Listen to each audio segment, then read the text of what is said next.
The death of El Mencho, and what comes next for Mexico. For more than a decade, he was one of the most powerful and feared men in the Western Hemisphere.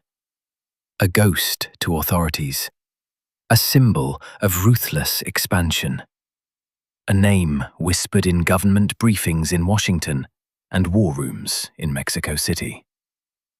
Nemesio Oseguera Cervantes, better known as El Mencho, the leader of the Jalisco New Generation Cartel, or CJNG. The United States government placed a $15 million bounty on his head. Mexico deployed thousands of soldiers in pursuit. Entire regions of the country bent under the weight of the criminal empire he built. And now, according to Mexican authorities, El Mencho is dead. His killing marks the end of one of the most violent chapters in Mexico's long and brutal war against organized crime. But it may also mark the beginning of another, because when a kingpin falls, the system that produced him does not disappear. It mutates. The rise of a cartel warlord. To understand what his death means, we have to understand who El Mencho was and what he built. Born in rural Jalisco in the mid-1960s, Nemesio Oseguera Cervantes grew up in poverty. Like many young men from Western Mexico in the 1980s and 1990s, he crossed the border into the United States in search of work. Instead, he entered the criminal underworld. He was arrested in California on drug-related charges in the early 1990s and later deported to Mexico. That deportation would become a turning point, not away from crime, but deeper into it. Back in Mexico, he joined the Milenio cartel. When that organization fractured after the arrest of its leaders, a new generation of traffickers fought for dominance. Among them was Oseguera. Out of that internal conflict emerged the Jalisco New Generation Cartel, CJNG, one of the fastest growing and most aggressive criminal organizations Mexico had ever seen. Under El Mencho's leadership, CJNG did not merely participate in the drug trade. It industrialized it. The cartel diversified into methamphetamine production on a massive scale. It moved fentanyl and cocaine across the US border. It expanded into human trafficking, fuel theft, extortion, illegal mining, and arms smuggling. But what set CJNG apart was not only its economic reach, it was its brutality. A strategy of terror. Where older cartels relied on corruption and quiet negotiation, CJNG embraced spectacle. Public executions, mass graves, propaganda videos featuring heavily armed convoys, drone-mounted explosives, attacks on police helicopters.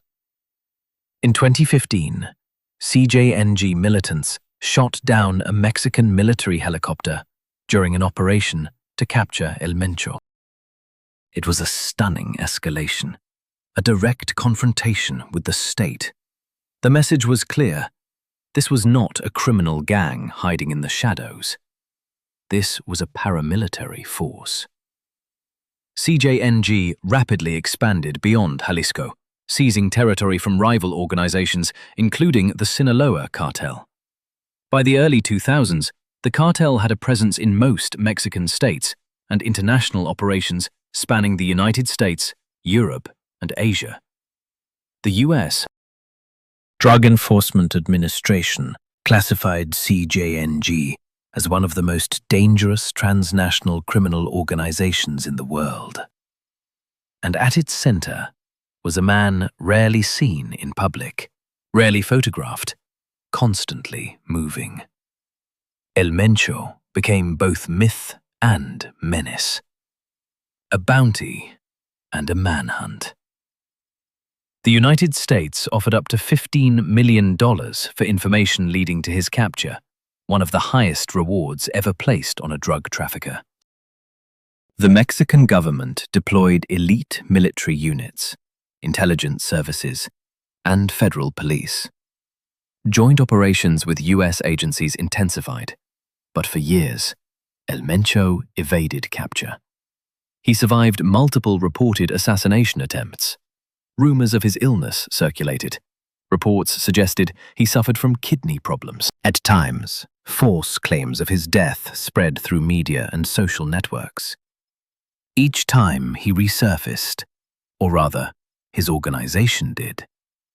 Because in modern cartel warfare, survival is measured not only by the life of a leader, but by the functionality of the network. And CJNG continued to grow. The operation. The operation that ended his life, according to Mexican authorities, followed months of intelligence gathering. Signals intelligence, human sources. Surveillance operations in remote terrain. Security forces identified a rural compound believed to be one of his temporary safe houses. The area was heavily guarded. Armed lookouts monitored access roads. Escape routes were pre-planned. When the raid began, it was swift and overwhelming. Special forces units moved under air support.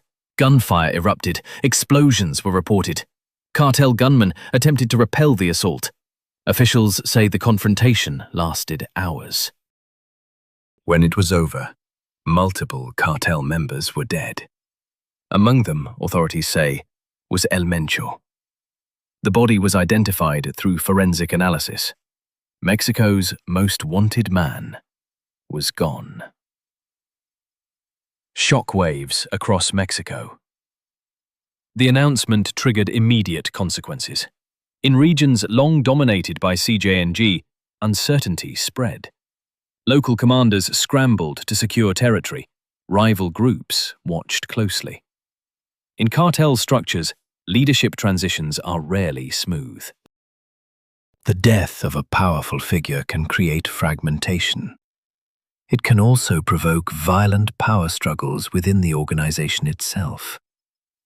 Analysts warn that short-term violence often spikes after the removal of a kingpin. Competing factions attempt to consolidate control. Rivals test defenses. Local alliances shift. Communities already scarred by years of violence brace for instability. The myth of the kingpin strategy. For years, Mexico and the United States have pursued a strategy focused on capturing or killing top cartel leaders, the so-called kingpin strategy. The logic is simple. Remove the head, and the body collapses. But the reality has been more complex. The arrest of Joaquin El Chapo Guzman fractured the Sinaloa cartel, but did not end its operations. Instead, splinter groups emerged. Violence surged in contested regions. Decapitating leadership can weaken centralized control, but it can also unleash chaos. CJNG under El Mencho was unusually centralized. His personal authority held together an aggressive expansion campaign. Without him, the cartel may fracture into competing blocks, or a successor may rise quickly, maintaining continuity. In the drug trade, power abhors a vacuum. The U.S. dimension. El Mencho's death also has implications far beyond Mexico's borders. CJNG has been deeply involved in the production and trafficking of synthetic drugs, particularly methamphetamine and fentanyl, substances that have fueled overdose crises in the United States. American authorities have long viewed CJNG as a central player in global synthetic drug supply chains. Cooperation between US and Mexican intelligence agencies reportedly intensified in the months leading to the operation. His death may disrupt certain networks temporarily, but supply chains in the narcotics trade are adaptive. Producers shift locations, intermediaries step in, new leaders emerge.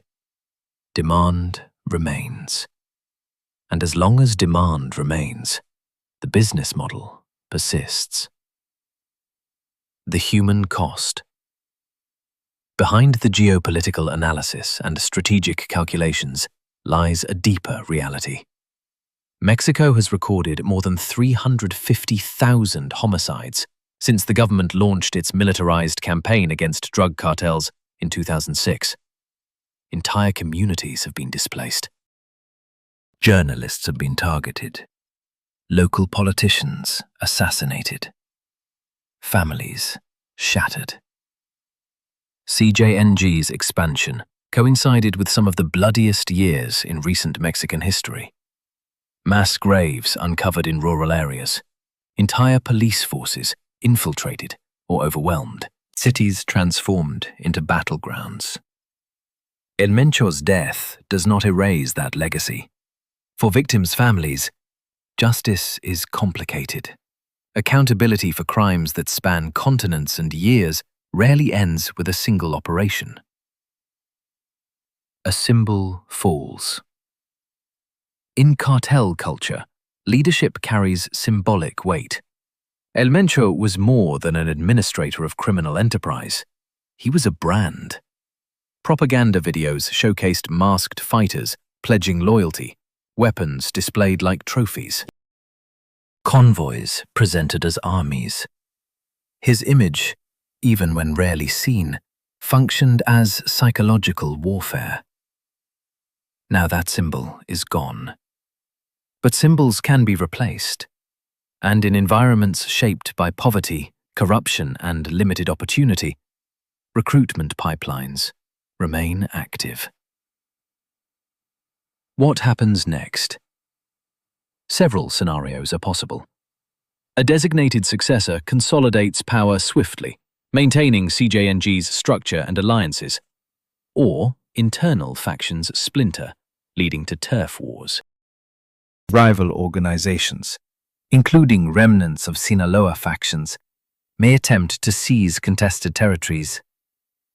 Local criminal cells could assert autonomy, creating smaller but unpredictable groups. History suggests that the period immediately following such a high-profile killing is volatile. Short-term violence is likely. Long-term outcomes depend on institutional strength. The structural problem. El Mencho's rise was not an accident. It occurred in a system where corruption, weak local governance, and international demand for narcotics intersect. Even as security forces eliminate one leader, economic incentives remain. Synthetic drug production requires relatively small supply chains compared to traditional cocaine trafficking. Laboratories can be relocated. Precursors can be sourced globally. This flexibility makes dismantling organizations extraordinarily difficult. Removing an individual, however powerful, does not dismantle the market. The politics of victory. For Mexico's government, the operation represents a symbolic victory. After years of criticism over rising violence, the killing of one of the world's most wanted traffickers demonstrates operational capability. For the United States, it signals the effectiveness of bilateral cooperation. But public victories can obscure deeper challenges. If violence spikes in the aftermath, political narratives may shift. Success in the war on drugs has historically proven elusive. The end of a chapter, not the war. El Mencho's life followed a trajectory familiar in organized crime. Poverty, migration, criminal apprenticeship, consolidation of power, extreme violence. His death may close the story of a single man, but it does not close the story of the system that elevated him. Cartels evolve. Leaders change. Roots adapt. The war on drugs has lasted decades. Its human toll continues. In the end, the fall of El Mencho is both dramatic and deeply ambiguous. It is the elimination of a figure who presided over immense suffering. It is also a reminder that organized crime operates as an ecosystem. Remove one predator, and another may rise. For communities in Jalisco, Michoacán, Guanajuato, and beyond, the immediate concern is not geopolitical strategy. It is safety. Whether this moment leads to stabilization or further fragmentation will become clear only with time. For now, one of the most powerful drug lords of the 21st century is gone, and Mexico stands